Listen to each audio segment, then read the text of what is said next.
The New York Mets won 101 games during the 2022 regular season, the fourth most in baseball, and despite the success, it was a very, very disappointing season. Not only did the team blow a huge division lead late in the year, but they had the opportunity to avenge themselves in the playoffs. Instead, they lost in the first round and put up a pathetic performance in Game 3.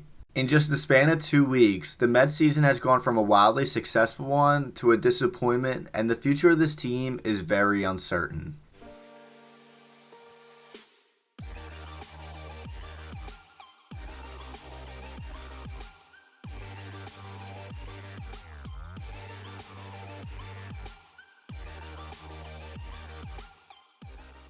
For the second straight season, the Mets collapsed. In 2021, the team was in first place in the NL East for 103 consecutive days, and they ended up missing the playoffs and finishing 8 games under 500. 2022 was even worse. The team had a first place lead by more than 10 games in June and led by 7 games in August with 40 games to go. They ended up getting swept in Atlanta on the final weekend of the season, lost their division lead, and were forced to play in the wild card. The Mets got embarrassed in the wildcard round by the San Diego Padres. Max Scherzer allowed not 1, not 2, not 3, but 4 home runs in Game 1, and after a nice win in Game 2 to save their season, they put up a pathetic fight in a winner-go-home scenario in Game 3. The Mets offense produced 1 hit and got shut out to end their season, and to top it off mid-game, they had the umpires check Padres pitcher Joe Musgrove to see if he was using illegal substances.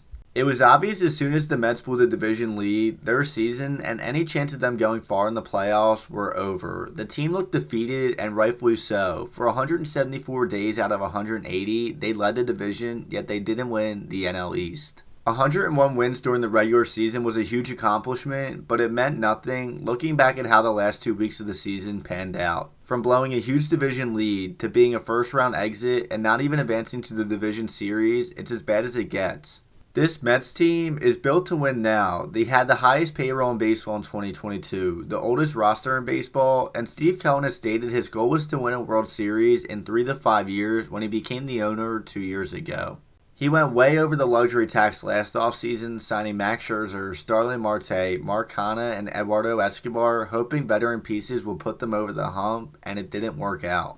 As the richest owner in baseball who wants to win, the all-season spending will likely be the same, if not bigger, and it's going to be a very, very interesting winter for the Mets. Before signing anyone, the team has a lot of key decisions to make on some of their own free agents. Jacob deGrom, Edwin Diaz, Brandon Nimmo, and Chris Bassett are all set to hit the free agent market, and all 4 of them were impactful players this season. Not to mention, solid depth pieces like Trevor Williams, Carlos Carrasco, Adam Ottavino, and Daniel Vogelbach are all set to be free agents as well. However you look at it or try to defend it, the 2022 Mets were disappointing. They had the second most wins in franchise history, led the division for the entire year, collapsed on the final weekend, and lost in the first round of the playoffs. Their goal was to win, or at least make a World Series, and they didn't even come close to that goal and are now stuck with franchise-altering decisions this winter. Well, Memorial Day has come and gone. Tomorrow, matter of fact, is June 1st. We just showed you the NL East standings. You don't need me to tell you this, but I'm going to tell you anyway. The NL East is